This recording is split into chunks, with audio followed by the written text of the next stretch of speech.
لقد كان لكم في رسول الله أسوة حسنة۔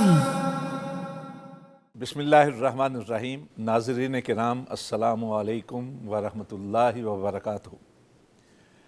محبتوں، عقیدتوں، سعادتوں کا سلسلہ سیرت النبی صلی اللہ علیہ وسلم کا بیان، اور اس حوالے سے آگہی اور تفہیم کے درس جناب حضرت شیخ الحدیث جناب پروفیسر محمد سعید کلیروی ان سے ہم حاصل کر رہے ہیں، بہت کچھ جان رہے ہیں۔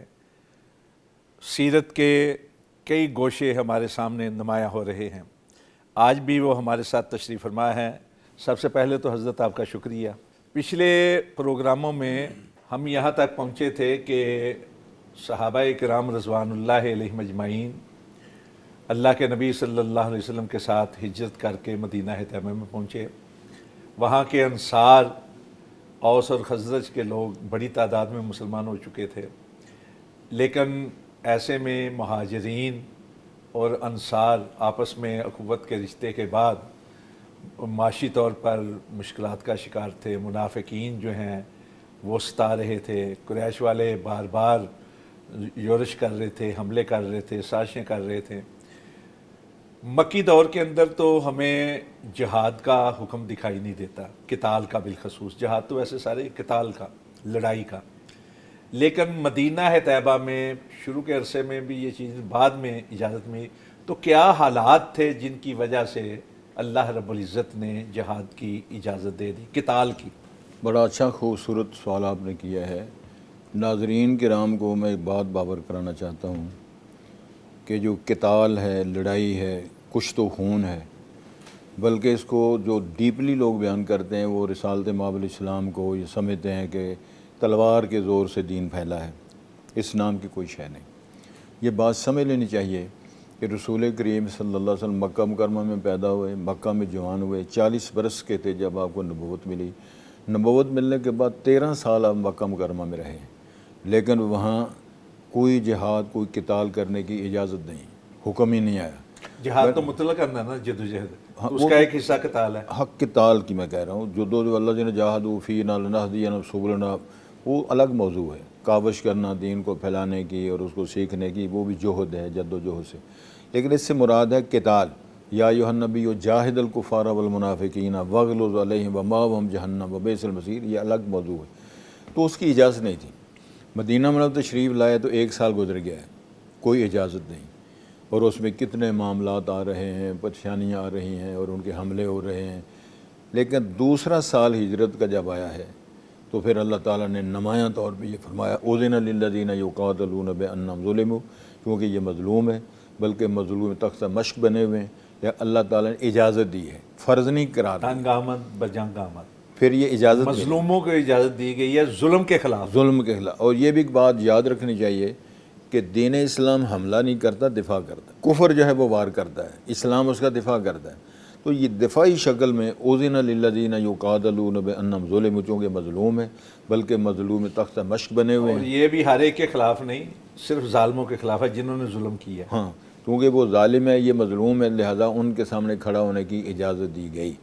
تو اس انداز سے پھر رسول کریم صلی اللہ علیہ وسلم نے کچھ غزوات، وہ معاملات شروع ہوئے، کچھ آپ نے سرایا، چھوٹے چھوٹے جو دستے ہیں، کوئی آپ نے وہ وفد کے طور پہ بھیجے ہیں، ان کی سرپرستی فرمائی ہے، اور وہ بھی اس لیے تاکہ وہ راستہ روکا جائے جو دین اسلام کی تعلیمات کا راستہ ہے، اور اس کو جو آگے دین کی اشاعت کا راستہ ہے، اس کے اندر جو رکاوٹیں اس کو ختم کرنے کے لیے، اس کو دور کرنے کے لیے، نہ کہ مارنے اور اس کسی کی جان ضائع کرنے کے لیے۔ یہ تو قانون نہیں ہے دین اسلام کی تعلیمات کا۔ تو اس لیے دوسری ہجری میں قتال کی اللہ تعالیٰ کی طرف سے اجازت ملی۔ پھر رسول کریم صلی اللہ علیہ اجازت ملی ہے، فرض نہیں کیا، فرض نہیں کیا، فرض بعد میں ہوا، بعد میں فرض ہوا، لیکن اس وقت صرف اجازت ملی۔ تو اس اعتبار سے پھر ظاہر مسلمان کو پاور میں آنا شروع ہوئے کہ اللہ کی طرف اجازت دی ہے کہ ہم بھی ان کا دفاع کریں۔ تو پھر وہ آہستہ آہستہ مسلمان بھی اس قوت میں آئے اور انہوں نے پھر اپنی جو اپنا ایمان، عزت پلس جان اور مال بچانے کے لیے ان کے سامنے کھڑے ہونا شروع ہوئے۔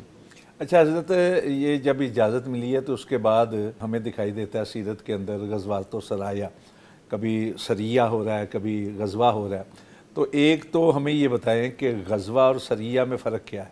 بہت اچھا سوال ہے۔ غزوہ وہ ہے کہ جو رسول کریم بذات خود اس کے اندر شامل ہوں اور آپ کی قیادت میں وہ لوگ جائیں قتال کے لیے، وہ ہے غزوہ۔ وہ 28 ہیں یا 27 ہیں، دو رائے ہیں، غالباً زیادہ تر موقع پہ کہ 27 غزوات ہوئے ہیں، جن میں 9 میں رسالت مآب نے باقاعدہ قتال میں آپ حصہ لیا ہے۔ سریہ وہ ہوتا ہے، وہ ہیں 47 سریہ کی تعداد ہے، اور وہ یہ ہے کہ رسال وہ وفد بھیجتے ہیں، کوئی وہ جس طرح وہ ہوتے ہیں نا کہ چھوٹا سا وفد بھیجا ہے، کچھ لوگ ہیں 100 ہے، 2 ہیں، 400، یہ لوگ جب بھیجتے رہے ہیں کسی مہم کے لیے تو وہ ہوتا ہے سریہ۔ تو اس لیے رسول کریم صلی اللہ علیہ وسلم نے پھر یہ سارا نظام شروع کیا۔ اچھا، بعض لوگ کہتے ہیں کہ ان کی تعداد جو ہے کم از کم 83 ہے، غزوات و سرایا ملا کے، یعنی غزوات تو 27 ہیں لیکن سریہ جو ہیں وہ زیادہ ہیں۔ وہ آراہ مختلف، لیکن میں نے جو طبقات میں سعد بن طبقات ہیں اور محرکین کے حوالے سے پڑھا ہے اس میں 74 بنتی ہیں ساری، جس میں 28 ہیں وہ غزوات، باقی سرایا ہیں۔ تو اس میں کوئی اختلاف کی بات نہیں ہے، ہو سکتا ہے چھوٹا موٹا کوئی رہ گیا ہو گئے، سریہ تو کئی ہوئے ہیں نا۔ ہاں، تو اس لیے یہ تو کوئی اتنی اختلافی بات نہیں ہے، نہ اس میں کوئی اتنا زور دینے کی بات ہے، لیکن سمجھنا یہ ہے کہ غزوات وہ ہیں جس میں قیادت رسالت مآب فرما رہے ہیں، بذات خود شامل ہوں، اور سریہ وہ جس کو آپ نگرانی میں طے کر کے علاقہ یا سمت تو لوگوں کو 100 2 4 جو بھی کریں اس کو بھیجیں، وہ سریہ ہے۔ آپ نے جو پہلے بات کی تھی نا کہ رسول پاک صلی اللہ علیہ وسلم کا مقصد لوگوں کے دل فتح کرنا تھا، ان کے حالات بدلنا تھا، ان کو جنت کی طرف لے جانا تھا، کسی کو محض دشمنی یا مخالف کی وجہ سے قتل کرنا نہیں تھا۔ یہی وجہ ہمیں دکھائی دیتی، مثلا رحمۃ اللہ عالمین میں قاضی صاحب نے لکھا ہے کہ 83 غزوات و سرایا ہونے کے باوجود دونوں طرف سے جو لوگ مارے گئے، شہید ہوئے یا ہلاک ہوئے، ان کی تعداد صرف 1018 ہے۔ 259 مسلمان شہید ہوئے صحابہ کرام، اور 759 کفار مارے گئے، اتنی بڑی تعداد کے باوجود، لڑائیوں کی اتنی بڑی تعداد کے باوجود۔ جبکہ ہم دنیا میں دیکھتے ہیں تو ایک جنگ کے اندر کئی لوگ جو ہے نا ہلاک ہوئے ہیں، امریکیوں کے ساتھ، نیوزی لینڈ آسٹریلیا کی مہابھارت ہے، یا آج کے دور کے اندر آپ دیکھ لیں عراق میں کیا ان لوگوں نے کیا، افغانستان میں کیا ہے، یا ابھی فلسطین میں کیا ہو رہا ہے۔ تو غرض جو تھی قتال کی، جہاد اور قتال کی، ایک تو تھوڑی سی بتا دیجئے کہ جس طرح آپ نے فرمایا کہ تلوار کے زور سے نہیں پھیلا، اور دوسرا یہ کہ اس کے اندر بھی غزوات کے اندر جو ہے سیرت النبی کی بہتری یا رحمت للعالمینی کا عکس کس طرح دکھائی دیتا ہے؟ حضرت ہم یہ بات کی تھوڑی سی وضاحت کر دیتے ہیں۔ اصل غرض یہی ہے کہ دین پھیلے اور جانیں نہ ضائع ہوں۔ رسول کریم صلی اللہ علیہ وسلم آپ نے بھی اشارہ کیا، 255 سارے صحابہ شہید 10 سالہ مدنی دور کے اندر 255 شہادتیں ہوئی ہیں، اور پھر جو قیدی بنے ہیں وہ 6400 کچھ لوگ ہیں، ان میں بھی رسالت مآب علیہ الصلوۃ والسلام نے ان کو آزاد کر دیا ہے، وہ چند لوگ بچتے ہیں، اور ان کے بارے میں مورخین لکھے وہ اسلام قبول کر لیا، وہ سارا نظام ٹھیک ہو گیا۔ رحمت للعالمین کی رحیمی یہ نظر آتی ہے۔ سب سے پہلے غزوہ بدر ہوا ہے، غزوہ بدر کے اسباب بھی آپ کے سامنے ہیں، وہ کیا غرض ہوئے، وہ جو سارے سلسلے شروع ہوئے۔ کتنی تعداد تھی مسلمانوں کی؟ سیرت کے حوالوں سے 313 ہیں، حدیث شریف کے اندر 319 کی تعداد ہے۔ یہ بدر کیا شے ہے؟ یہ ایک ایسا مقام ہے جو مدینہ 80 میل کے فاصلے پر ہے، اور ساحل سے 13-14 میل کے فاصلے پر ہے۔ قیدی جب بنے ہیں، 70 لوگ مارے گئے، 70 قید ہوئے، تو رسالت مآب علیہ الصلوۃ والسلام نے ان کے ساتھ کیا سلوک کیا ہے؟ مروایا نہیں، کیونکہ اس کی وجہ یہ ہے کہ یہ حربی اور جنگی اصول ہے۔ جو قیدی ہوتا ہے وہ بھی مقتولین میں شمار ہوتا ہے، جو اختیار کی بات ہوتی ہے، ان کو مارنا ہے یا ان کو رکھنا ہے، فدیہ لے کے چھوڑنا ہے۔ تو آپ صلی اللہ علیہ وسلم نے جو ایک ارشاد فرمایا تھا، وزیران لی فی الدنیا و وزیران لی فی السماء، میرے 2 وزیر ہیں دنیا میں، 2 وزیر آسمانوں میں۔ دنیا والے وزیر ابو بکر و عمر، اور آسمانوں والے وزیر جبرائیل و میکائیل ہیں۔ تو اپنے دونوں وزیروں سے آپ نے پوچھا ہمیں کیا کرنا چاہیے قیدیوں کے مشورہ کیا، تو صدیق اکبر نے فرمایا ان سے کوئی فدیہ لے کے، معاوضہ لے کے ان کو چھوڑ دینا چاہیے۔ عمر فاروق سے پوچھا تو وہ جلالی بزرگ تھے، انہوں نے کہا جی کوئی ضرورت نہیں ہے، یعنی کہ گردنیں اڑا رہو، سب کو مارو۔ تو رسالت مآب نے فرمایا یار تیری رائے ذرا سخت میرے ہے۔ رشتہ دار مجھے دے میں مارتا ہاں وہ انہوں نے کہا تھا اپنے اپنے رشتہ دار اپنی تلوار لوٹ کے گردن اڑالو۔ بعد میں جب کرنا چاہ رہا تھا، جب قیدی بنے ہیں 70 تو ان میں جناب عباس بھی ہیں رسالت مآب کے چچا، علی مرتضیٰ بھائی ہیں جناب عقیل، اور اسی طرح ابو بکر صدیق کا بیٹا ہے، نبی محترم کا داماد ہے ابو العاص حضرت زینب کے خامد۔ اتنی قرابت داریاں، عمر فاروق کا ماموں ہیں، یہ سارے رشتہ داریاں قیدیوں میں ہیں۔ تو ان کی جب وہ مشکیں بندھی ہوئی ہیں، ان کے جو ہاتھ پاؤں باندھے ہوئے ذرا کسے ہوئے تھے، تو رسالت مآب کو نیند نہیں آ رہی، پریشان ہو رہے ہیں کہ میرا چچا ہے، قرابت داریں ہیں، رحم کے رشتے ہیں، تو یہ سارے مسکین ادھر قابو آ گئے۔ تو حضرت عباس کو جب کراہتے ہوئے آپ نے سنا تو آپ نے ارشاد فرمایا کہ ذرا ان کی رسیاں ڈھیلی کر دو۔ ان کی رسیاں ڈھیلی کی گئیں، وہ آرام کرنے لگے، سکون میں آ گئے۔ پھر فرمان جاری ہوئے سب کی رسیاں ڈھیلی کر دو۔ سارے قیدیوں کی رسیاں ڈھیلی گئی، تو جب وہ آرام کرنے لگے قیدی، تو پھر آپ صلی اللہ علیہ وسلم نے آرام کیا۔ تو یہ محل شاہد یہ ہے کہ رسول پاک کو بدلہ لینا، مارنا، قتل کرنا، دڑانا یہ مقصود نہیں تھا۔ یہ پیار اور شفقت کے ساتھ معافی دینا، رعا کرنا اور دین کی تبلیغ کر کے ان کو دین میں، اسلام میں داخل کرنا، یہ اصل بنیاد اور غرض و غایت تھی۔ جی پروفیسر صاحب، آپ بڑے آسان انداز میں ہمیں سمجھا رہے ہیں۔ اچھا، یہ ہم آتے ہیں غزوات و سرایا کی وجوہ کی طرف۔ جس طرح آپ نے بتایا کہ بہت زیادہ تنگ کرنا شروع کر دیا تھا قریش نے، اور گاہے گاہے یورش کر رہے تھے، حملے کر رہے تھے، نقصان پہنچا رہے تھے۔ تو جب اجازت مل گئی مسلمانوں کو قتال کی، لڑائی کی، جنگ کی، تو پھر اس کے بعد مسلمانوں کی طرف سے، رسول پاک صلی اللہ علیہ وسلم کی طرف سے کیا حکمت عملی اختیار کی گئی، کیا پلاننگ کی گئی، کس طرح ان کے اوپر نظر رکھی گئی، ان کی گزرگاہوں کے حوالے سے کیا سوچا، ذرا تھوڑا سا۔ بنیادی طور پر یہ خوبصورت سوال ہے جس کا جواب میں دینے لگا، وہ یہ ہے کہ پریشان تھے مکی اس لیے، یعنی مکی دور کے لوگ اس لیے پریشان تھے کہ ان کا جو شام کی طرف جانے والا تجارتی راستہ تھا وہ مدینہ کے راستے میں پڑتا ہے، کہ مدینہ کے پاس سے گزرتے ہیں، وہ قریب رستہ ہے، اور مسلمان اس راستے کو روکنے میں بڑے آسانی کے ساتھ روک پیدا کر سکتے تھے۔ اور یہی پھر حکمت عملی اپنائی گئی کہ ان قریش کے آنے جانے والے جو راستوں میں قافلے ہیں، ان کے تجارتی ہوں یا ویسے ان کے جو پروگرام ہوں، ان کو روکا جائے، لوٹنے کے لیے نہیں، یہ باور کرانے کے لیے کہ اب مسلمان اس پوزیشن میں نہیں ہیں کہ جس پوزیشن میں تم کمزور سمجھ کے ان پر حملے بھی کرتے ہو، لڑائی بھی کرتے ہو۔ قرآن مجید کے اندر اللہ تعالیٰ نے ایک خوبصورت واقعہ بیان فرمایا ہے، اور اس میں اللہ تعالیٰ نے رسول پاک کو وعدہ کر کے باور کروایا ہے کہ دو چیزوں میں ایک چیز آپ کو ضرور ملے گی۔ قریش کا تجارتی قافلہ سردار ابو سفیان کی قیادت میں جو شام کی طرف گیا ہوا تھا، یا تو وہ آپ کو وہ ملے گا، تو یا ہم آپ کو باقاعدہ لڑائی کرا کے، جہاد کرا کے، نصرت فتح دے کے، مال غنیمت سے ہم آپ کو انشاءاللہ خوبصورت مطمئن کریں گے۔ اب وہی پھر اللہ تعالیٰ نے تبصرہ کیا قرآن میں، اب کسی کو اعتراض کرنے کی گنجائش باقی نہیں رہتی۔ قرآن مجید کے اندر اللہ تعالیٰ نے وضاحت فرمائی ہے کہ آپ لوگوں کا خیال یہ تھا، یعنی بعض مسلمانوں کا، کہ آپ کو وہی قافلہ مل جائے، کافرے کا سامان مل جائے، بغیر جہاد کے، بغیر لڑائی ہم لے جائیں۔ لیکن یہ لگنے والا الزام اللہ کو پسند نہیں ہے کہ یہ الزام لگ جائے رسالت مآب، جس طرح بعض لوگ کہتے بھی ہیں کہ رسول کا قبضہ کیا، لوٹا، ماضا، اس کو ایسے لفظ گندے بھی بولے گئے۔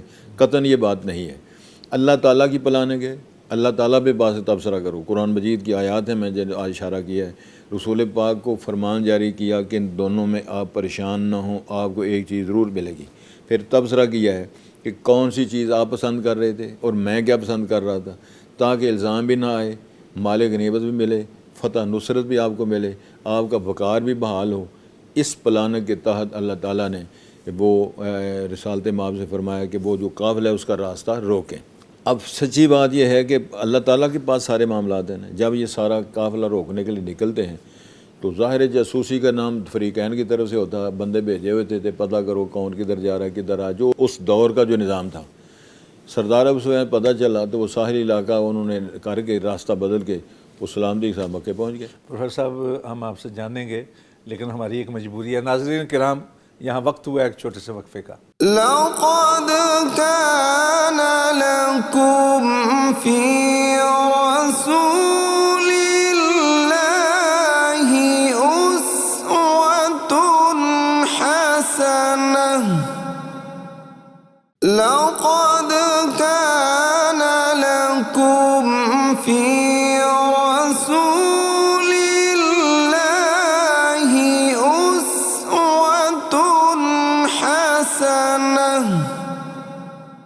جی ناظرین کرام، ہم اپنی بات وہیں سے شروع کر رہے ہیں جہاں وقفے پر جانے سے پہلے چھوڑی گئی تھی۔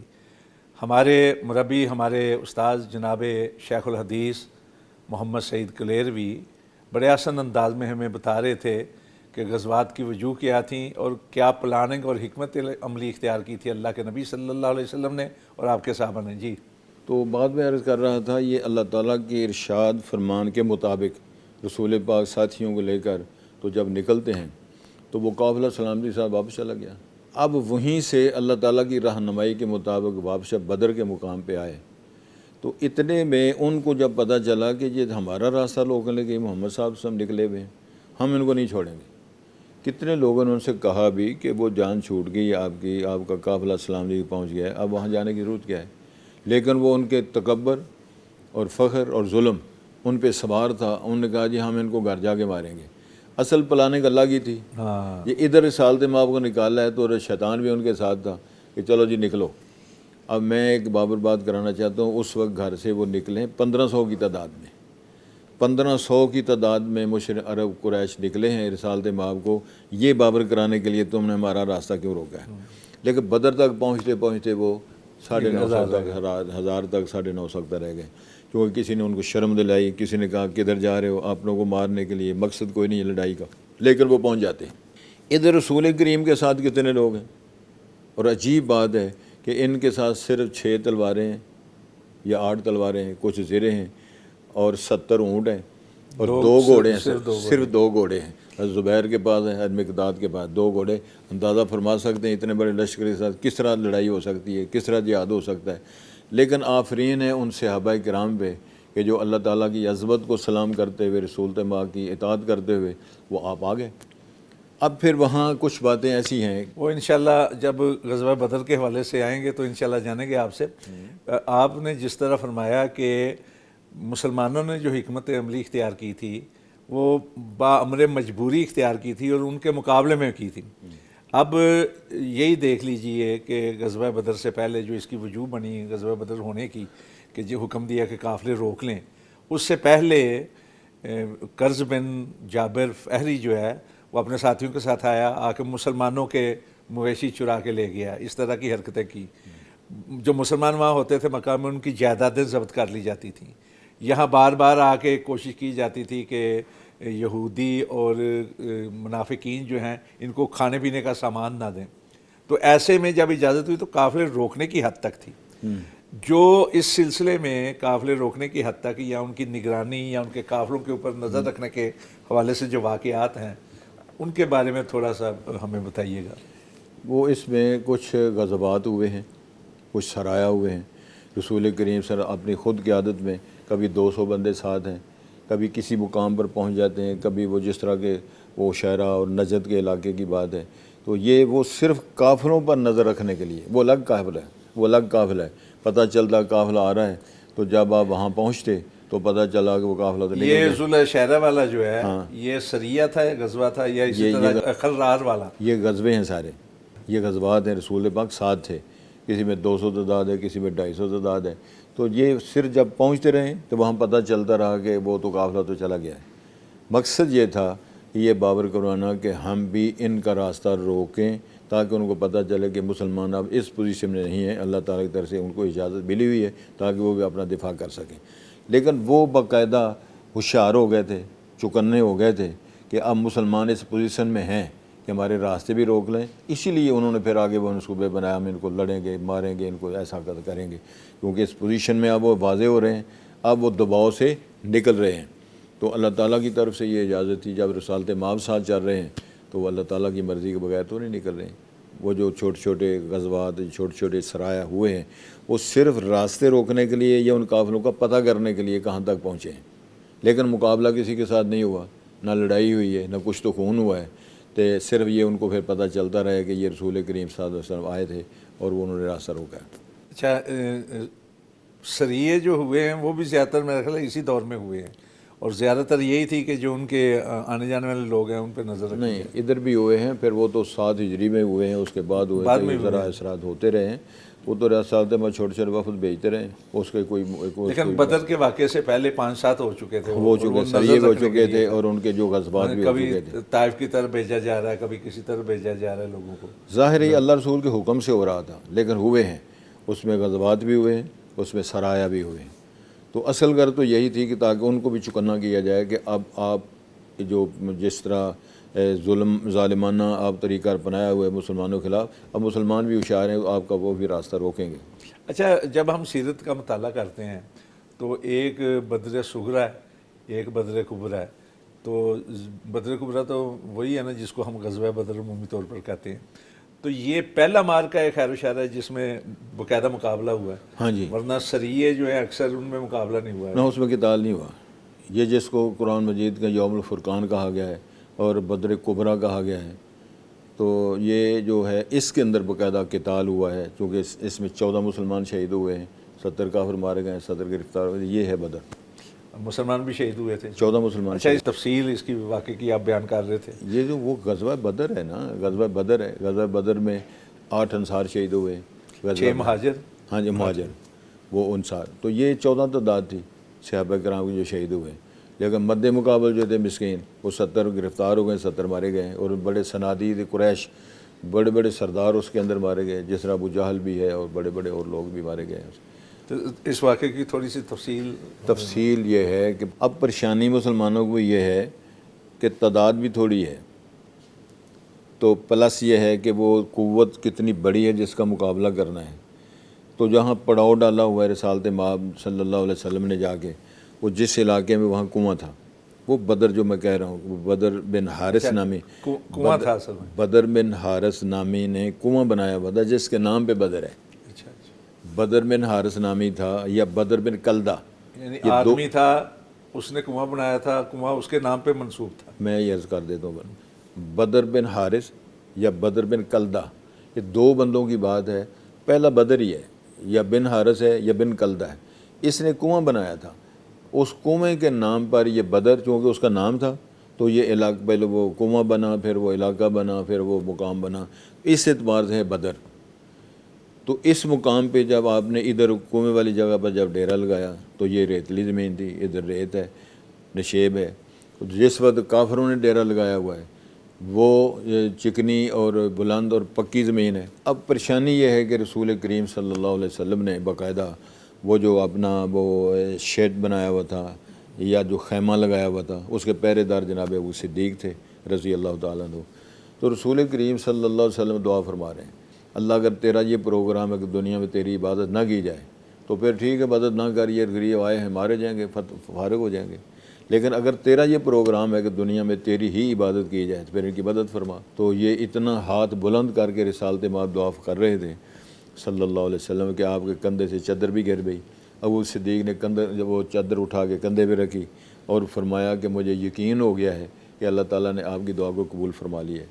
پھر آپ وہاں سے نکلے اور فرما رہے تھے سیحزم الجمع ویولون الدبر، یہ سارے لشکر بھاگ جائیں گے، شکست خوردہ ہو جائیں گے۔ اور پھر آپ نے باقاعدہ نشان لگائے، فلاں یہاں مرے گا، فلاں یہاں مرے گا، فلاں یہاں مرے گا، جہاں جہاں آپ صلی اللہ علیہ وسلم نے ہاتھ مار کے زمین پر اشارہ کیا تھا وہی کافر وہاں مرے۔ تو مجھے یاد آ رہی ہے بات، آپ کے تو بڑے ادیب آدمی ہیں، علامہ اقبال مرحوم نے اس موقع پر جو آپ نے دعا فرمائی تھی اس کا ترجمہ کیا ہے، پھلا پھولا رہے یا رب یہ چمن میری امیدوں کا، جگر کا خون دے دے کر یہ بوٹے میں نے پالے ہیں۔ تو یہ وہ سادے لوگ بیچارے مسکین، تو اب وہ کھڑے ہو گئے ہیں میدان میں آنے کے اچھا، لیے۔ اسی حوالے سے بعض لوگ کہتے ہیں نا کہ اللہ کے نبی نے بدر میں پہنچ کے دعا کی ہے کہ ان کی مدد فرماؤ، تو کہتے ہیں کہ دعا بغیر عمل کے کچھ نہیں، عمل بغیر دعا کے کچھ۔ ہاں جی، پریکٹس سارا۔ اب گزارش ہے کہ جب دعا ہوئی تو پھر ہوا گیا، اللہ تعالیٰ نے فرمایا بھلا ان تصویرو وتتقوا، صبر کرو گے، ڈٹ کے رہو گے تو پھر آسمان سے فرشتے ہم تیری مدد کے لیے اتاریں گے۔ وہ 1000 نہیں 5000 تک فرشتے آسمان سے اللہ تعالیٰ نے، بلکہ حدیث کے اندر ذکر آتا ہے جناب جبرائیل علیہ السلام باقاعدہ گھوڑے پہ سوار ہو گئے، اور حدیث کے اندر الفاظ ہیں کہ باقاعدہ صحابہ آواز سنتے رہیں اقدم یا حیزوم، اقدم یا حیزوم۔ صحابہ نے پوچھا حیزوم کس کا نام ہے؟ تو نبی محمد نے فرمایا یہ جبرائیل علیہ السلام کے گھوڑے کا نام ہے۔ جو گھوڑے پہ سوار ہو کر باقاعدہ وہ جنگ کے اندر انہوں نے شمولیت فرمائی. اور ان بدریوں کا اتنا بڑا مقام اللہ تعالیٰ نے دیا ہے کہ حدیث کے الفاظ ہیں اطلع اللہ علی اہل بدر فقال اعملوا ما شئتم قد غفرت لکم. اطلاع اللہ کو ہوتا ہے جھانکنا. یہ اللہ تعالیٰ کی صفت اور شان کے خلاف ہے، لیکن اللہ نے پیار کے ساتھ یہ لہجہ اپنایا ہے کہ جس طرح جھانک کے کوئی دیکھتا ہے نا، تو اطلع اللہ علی اہل بدر فقال اعملوا ما شئتم قد غفرت لکم. جو آپ کی مرضی ہے کرو، میں نے تمہیں معاف کر دیا ہے، میں نے تمہیں معاف کر دیا ہے. اور ایک دفعہ حدیث کے اندر بیان آتا ہے جناب جبرائیل تشریف لائے تو انہوں نے سوال کیا رسالت مآب سے، یہ جو غزوہ بدر میں صحابہ آپ کے ساتھ گئے ہوئے تھے، آپ کے معاشرے میں یا آپ کے ساتھیوں میں ان کا کیا مقام ہے؟ رسول پاک نے فرمایا یہ بڑے ممتاز اور بڑے پیارے معلوم ہوتے ہیں، اور ان کی شان عظمت احترام ہے اس معاشرے میں کہ یہ لوگ ہیں بدری کہلاتے ہیں. تو جبرائیل امین نے فرمایا تھا جناب جو فرشتے آسمان پہ سے آئے تھے نا، تو آسمانوں میں ان فرشتوں کا بھی بڑا مقام ہے، فرشتوں میں بڑا امتیازی مقام ہے کہ یہ بدر میں گئے تھے، یہ فرشتے بدر میں گئے تھے. اور فرشتوں کے بارے میں بھی اللہ نے فرمایا قرآن مجید میں 2 پروں والے، 3 پروں والے، 4 پروں والے بھی فرشتے ہیں. چھوٹے چھوٹے موٹے فرشتے ہوں گے نا، تو سب سے بڑا فرشتہ سید الملائکہ نے 600 پاریں جن کی. پروفیسر صاحب دل چاہتا ہے کہ آپ بولتے رہیں، ہم سنتے رہیں، سبحان اللہ، لیکن مجبوری نہیں مجبوری. ناظرین کرام یہاں وقت ہوا ایک چھوٹے سے وقفے کا.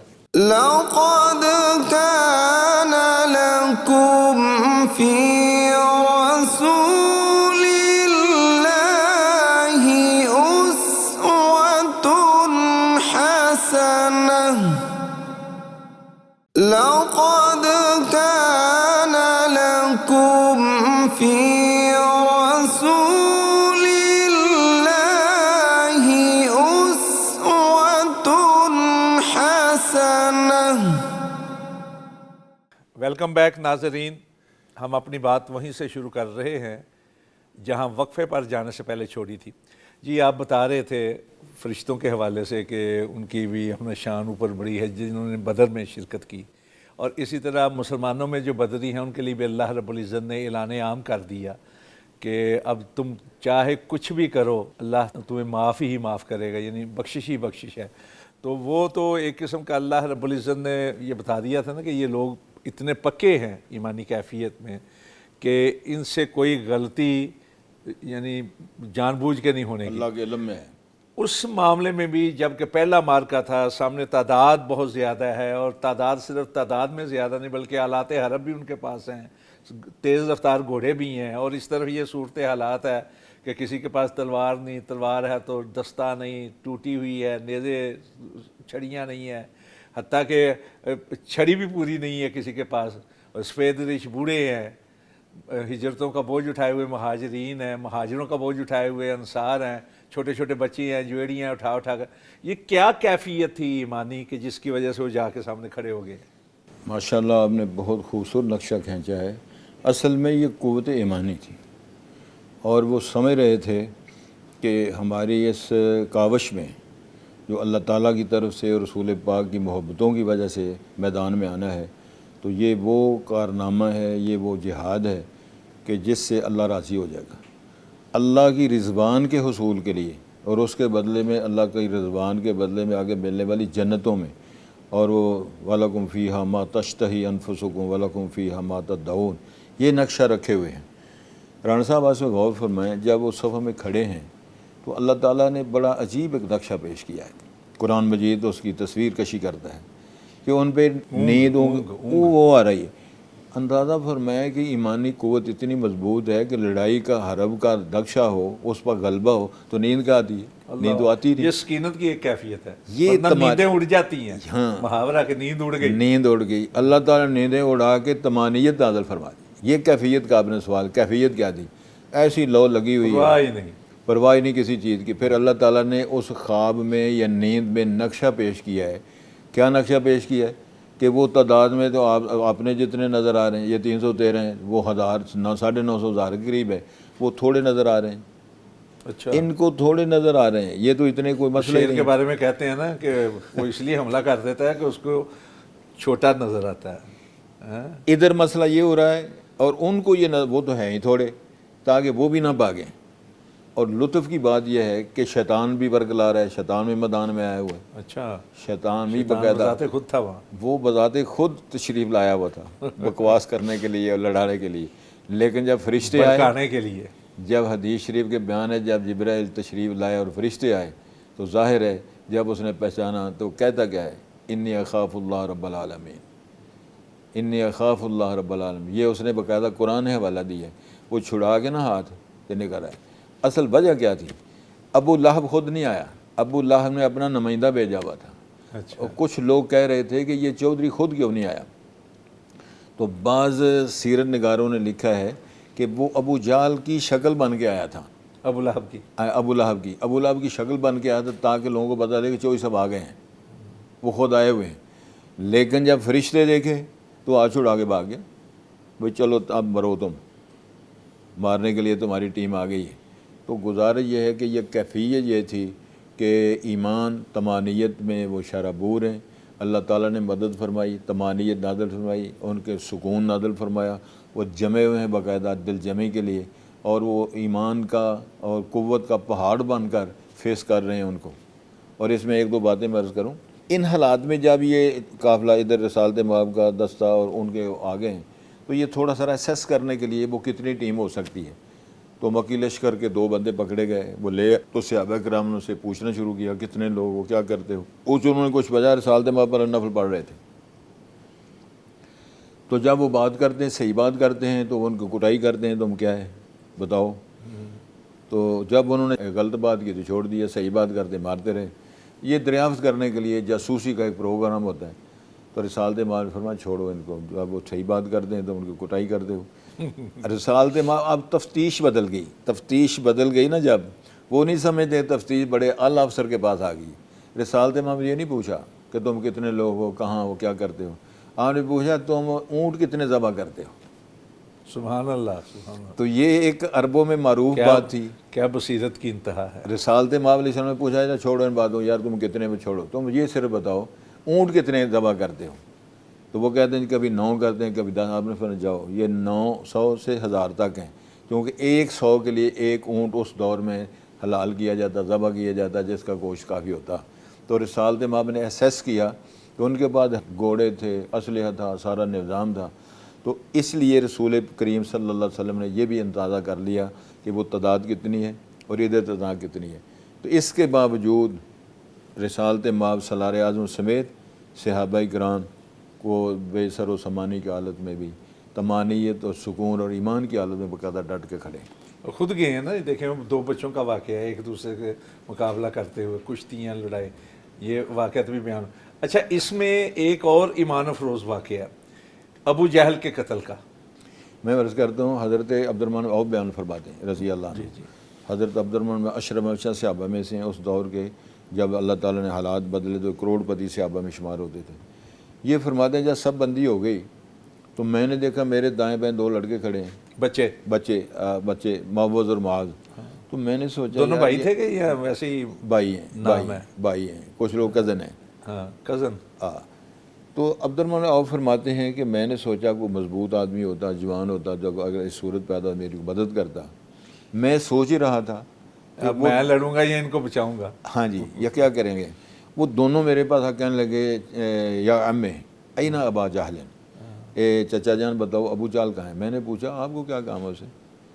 تو انہوں نے جو بات کی ہے نا، سنا ہے کہ وہ گالیاں دیتا ہے محبوب باری کو، قسم کھائی ہے مر جائیں گے یا ماریں گے اس ناری کو، سنا ہے کہ وہ گالیاں دیتا ہے محبوب باری کو. ہم نے قسم کو اٹھا لی ہے یا خود مریں گے یا اس کو ماریں گے. یہی پتہ چلا کہ امام الانبیاء کی توہین کرنا. سبحان اللہ، سبحان اللہ. یہ ہے محبت رسول. تو یہ تھے وہ لوگ. طمانیت دیکھو نا، پاس بھی کوئی تلواریں ہیں تو کچھ بھی نہیں، کچھ ہے یہ نہیں. عبد الرحمن عوف فرماتے ہیں میں نے وہ اتنے میں ابو جہل سامنے میں نے اشارہ کیا تو مورخین لکھتے ہیں وہ بچے دونوں اس طرح ٹوٹ کر انہوں نے حملہ کیا جس طرح باز کسی شکار پہ حملہ کرتا ہے. سبحان اللہ. پھر انہوں نے ابھی انگلی نیچے نہیں ہوئی، ہاتھ کے اشارہ نیچے نہیں ہوا، انہوں نے اپنا تلواریں چلا دی. اتنے میں اندازہ فرمایا کہ اکرمہ ابن جہل وہ کافر تھا اس وقت وہ بھی. تو اس نے ایک بچے پہ حملہ کیا، اس کا بازو کٹ گیا. تو بازو کٹا ہوا ہے لیکن گوشت تھوڑا سا لٹکا ہوا ہے. تو انہوں نے اپنا بازو پاؤں کے نیچے رکھ کے بازو توڑ کے پھینک دیا کہ جو رسول کب کوئی پاک کے تاجر ہو دشمن اور قتل کرنے کے راستے میں رکاوٹ کا، اس بازو کی مجھے ضرورت نہیں ہے۔ یہ جذبہ، یہ کیفیت ایمان کی تھی۔ تو جب انہوں نے زخمی کر دیا، عبداللہ بن مسعود رضی اللہ تعالیٰ نے اس کا سر قلم کیا۔ خیر جب سارا سلسلہ ہوا تو رسول پاک کے سامنے جب تشریف لائے، صحابہ کا حاضری دے رہے ہیں، تو ان دونوں بچوں نے کہا جی میں نے قتل کیا ہے، دوسرا کہتا ہے میں نے قتل کیا ہے۔ رسالت فرمایا مجھے تلواریں دکھاؤ، تلواریں دیکھی، دونوں خون آلود تھی، تو آپ نے فرمایا تم دونوں نے قتل کیا ہے۔ تو یہ وہ ساری وہ داستان ہے جو صحابہ کرام اور وہ جو مجاہدین اس غزوے کے اندر شامل تھے۔ حضرت عکاشہ کا واقعہ بھی اسی غزوے کا یا کسی اور نہیں، وہ کسی اور کا ہے، وہ کسی اور کا ہے۔ تو مقصد یہ ہے کہ یہ جذبات تھے، یہ ایک ایمانی کیفیت ہے۔ جو سوال تھا بنیادی کیفیت کیا تھی؟ ایمان سے سرشار ہیں، توکل علی اللہ ہے، بھروسہ ہے اللہ تعالیٰ کی ذات پہ۔ اچھا، اسی مارکے میں یہ اصول عطا ہوا تھا نا، کم من فیات قلیلۃ، وہ تو پھر اللہ تعالیٰ نے اعلان کر دیا نا کہ ضروری نہیں کہ بڑی جماعت ہو تو پھر ہی مقابلہ ہوتا ہے۔ کم من فیات قلیلۃ غلبت فیات کثیرۃ باذن اللہ، اصل معاملہ ہے باذن اللہ۔ اس کے باوجود ساری جتنے باتیں ہوئی ہیں، ایمان کا تقاضا یہ ہے، فتح و نصرت جو ہوتی ہے وہ اللہ کی طرف سے ہوتی ہے۔ جس طرح اللہ نے اشارہ فرمایا نا غزوہ حنین کے حوالے سے، اذ اعجبتکم کثرتکم فلم تغن عنکم شیئا، وہ حنین میں 12,000 تھے نا، 10,000 کا لشکر تھا، بڑی تعداد ہونے کے باوجود ان کے ذہن میں بات آ گئی تھی آج ہم 12,000 کا لشکر کبھی نہیں ہوا اسلام کی تاریخ میں، لہذا ہمیں کوئی، تو جب انہوں نے بنو حوازن والوں نے، بنو ثقیف والوں نے تیر مارے، سارے اکھڑ گئے۔ پھر سالت ماں بغیر خچر سے اترے، ان نبی اللہ کذب انشاءاللہ وہ تفصیل ساری بات۔ یعنی ایک اصول اللہ رب العزت نے بتایا کہ فتح و نصرت میرے ہاتھ میں ہے، ہاں جی، اور تعداد پہ کبھی غرور نہ کریں، غرور نہ کریں، بھروسہ نہ کریں، اسباب ضرور بنا اختیار کریں، لیکن اصل نتیجہ جو کیا ہے بِیَدِ اللہ، اصل چیز ہے اندر کی طاقت، بِإِذْنِ اللہ اور بِقُوَّتِ اللہ سبحانہ وتعالیٰ، بِنُصرتِ اللہ سبحانہ وتعالیٰ۔ اچھا حضرت، یہ جو پہلا مارکہ خیر و شر ہے جس کو یوم الفرقان قرار دیا گیا، اس کی اندر فتح کے بعد کیا اثرات مرتب ہوئے اس پورے معاشرے پہ، مکے والوں پہ، یہودیوں پہ، منافقین پہ، اور کیا ثمرات ہیں جو میسر آئے رسول پاک صلی اللہ علیہ وسلم کے ساتھیوں؟ اس میں جو اس کے جزیات بنتی ہیں نا، سب سے پہلا اس کا جز یہ بنتا ہے کہ مسلمان مجاہدین کو جو اللہ کی طرف سے بشارتیں اور خوشیاں ملیں، تقویت آ گئی کہ یہ واقعتاً ہی پکے ایماندار ہیں اور اللہ تعالیٰ کے پیارے اور لاڈلے ہیں، یہ کیفیتوں میں اور مزید ماشاءاللہ اضافہ ہوا۔ مکے والوں کی جو توہین ہوئی اور ان کے جو تکبرانہ متکبرانہ چال تھی، اس کو اللہ نے خاک میں ملایا اور ذلیل و خوار ہوئے۔ اصل معاملہ کیا تھا؟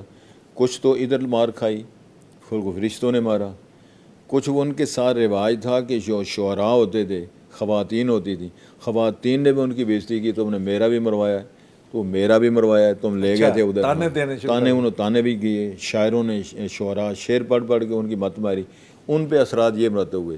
اہل ایمان کو تقویت آئی، جو منافقین تھے اور جو یہودی تھے مدینے کے، ان کو یہ پتہ چل گیا کہ اب یہ لوگ جو ہیں یہ مقابلہ کر سکتے ہیں، پٹائی بھی کر سکتے ہیں اور سزا بھی دے سکتے ہیں، لہٰذا ان کے اندر یہ خوف اور راس بھی پیدا ہونا شروع ہوا۔ اب یہ لوگ پہلے جیسی کیفیت ان کی نہیں ہے، اب ان کا بھی ذرا ہوش ہمیں، پہلے وہ سمجھتے ہیں یہ مسکین لوگ مسکین ہیں اور مہاجر ہیں، جو ہم چاہیں وہ سزا دیں گے، ماریں گے، پیٹیں گے، فارغ ہو جائیں گے۔ پناہ گیر اس سے یہ اثرات مرتب ہوئے اور خوشی کی لہر پھیل گئی، اور اس عالم میں جو اس دور کے لوگ تھے وہ انہوں نے کان کھڑے کر لیے، یار یہ کیا مسئلہ ہے، ہتھیار ان کے پاس نہیں ہے، ساز و سامان ان کے پاس نہیں ہے، تعداد 3 گنا کم ہے، لیکن اتنے سردار اور اتنے لوگ مار بھاگ، اتنے لوگ انہوں نے قتل بھی کری، اتنے مارے بھی ہیں۔